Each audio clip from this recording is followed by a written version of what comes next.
What's up, guys? It's Christian here, and today I'll be telling you why I believe the trade for Amari Cooper by the Dallas Cowboys from the Oakland Raiders will be a significant move by the Cowboys and could ultimately give them the opportunity to win the NFC East and maybe even get deep in the playoffs, and I'll be telling you why that is the case.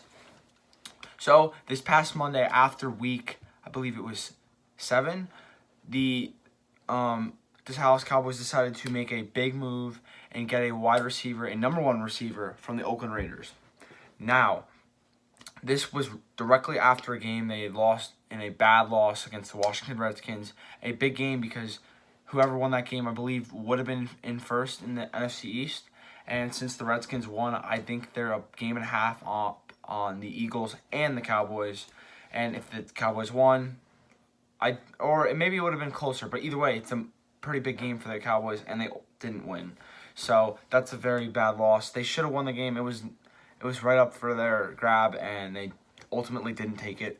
So it was a bad loss for the Cowboys, and they took initiative and purchased a big player in the market from a struggling team that wanted to rebuild.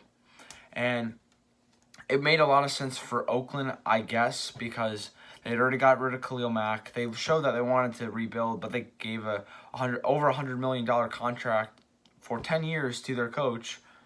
And he just seemed like he didn't like Amari Cooper. And sure, Amari Cooper, I think, has like around 22 catches for 280 yards and a touchdown this year in 7 games, which is not impressive. It's not. I wouldn't say it's not impressive, but it's definitely not up to the standards of a number one receiver. Maybe of a guy that's like the number 3.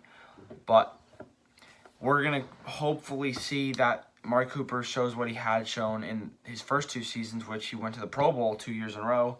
I think he had over like 1,200 yards both seasons, had a ton of touchdowns. Hopefully that he can do that for the Cowboys, because if he does that, that hasn't really shown since Dez Bryant, and Dez Bryant even hasn't been the dominant wide receiver he was maybe, say, 2014 or 2015, and maybe Tony Romo's year that we lost to the Packers in the divisional round, and Dak Prescott's rookie year, so I think that's 2016.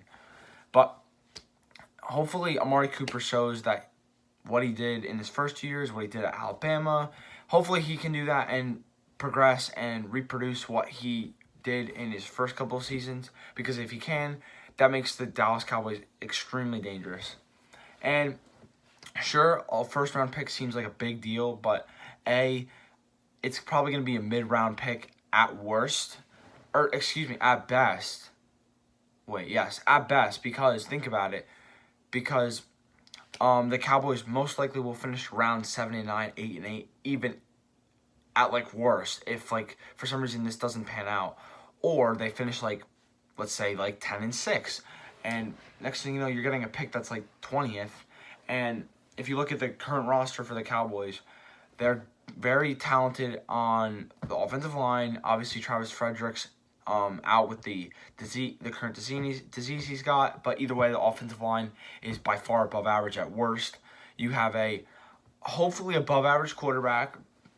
Hopefully, I believe 100% that he can show that he's a very good quarterback in this league. He showed it in his first year. I don't care what you say about he got bailed out by Ezekiel Elliott and Dez Bryant, Jason Witten. I think he's above average quarterback, and he will continue to develop with a better receiver, because he really hasn't had this type of receiver at all in his, I think this is his third year.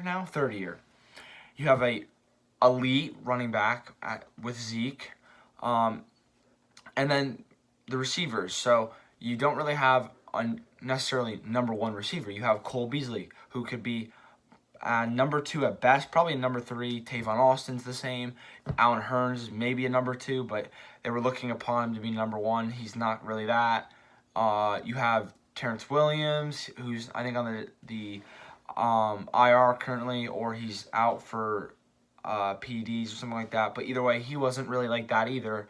So it was a key move by the Dallas Cowboys to get a number 1 receiver who, if he plays to his level, he will be a dominant Pro Bowl receiver that the Cowboys have really not had in a long time.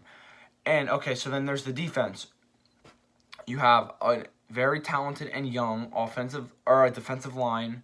You have very good linebackers in Van Der Esch, Sean Lee, Jalen Smith. So they're pretty talented at that. You got Byron Jones. You got a pretty talented defense, and it's underrated in my opinion. I've heard a lot of people think that that defense is not that good and it can't carry the team. I disagree. I think the defense has been actually very good so far this year.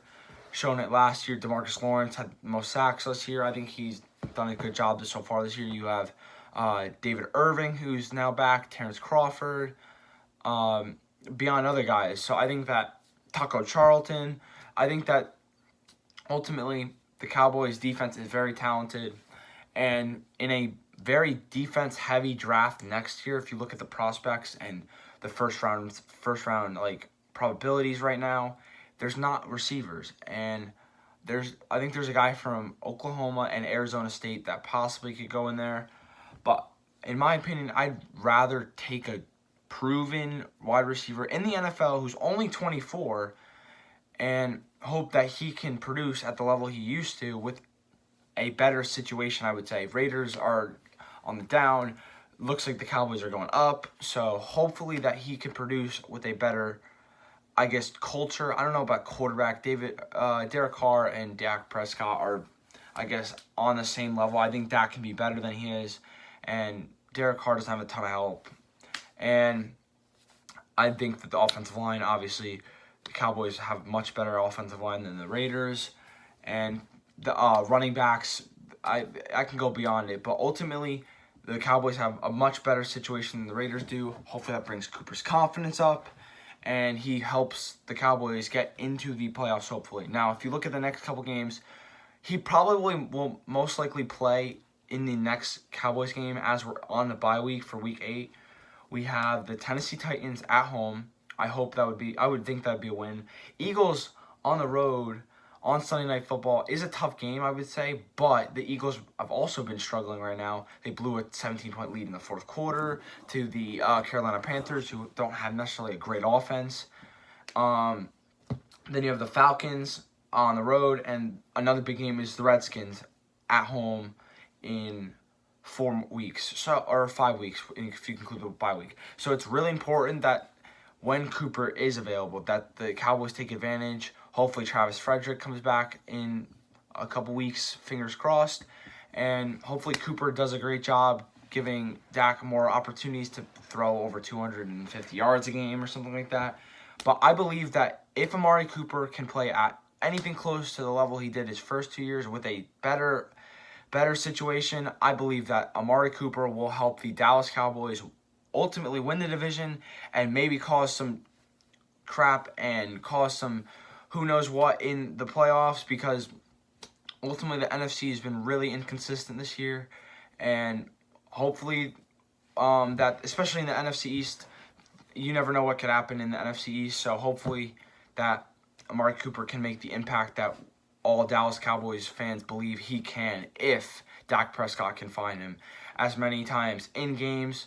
Give him 10 receptions, something like that. As many targets, if we can feed him the ball and give Zeke less pressure and they'll balance off each other and get yards and yards and keep cooking, it's over. And I hope that the Cowboys will ultimately make the playoffs and cause some damage going into deep in the playoffs. So this is what I believe will happen due to the trade by the Oakland Raiders to give the Dallas Cowboys Amari Cooper for a first-round pick. Please let me know in the comments below what you think will happen due to this trade in not only the NFC East, the Oakland Raiders situation, in the AFC West. Just please let me know what you think. Please like, subscribe, and just give me any video ideas you'd like me to do in the future.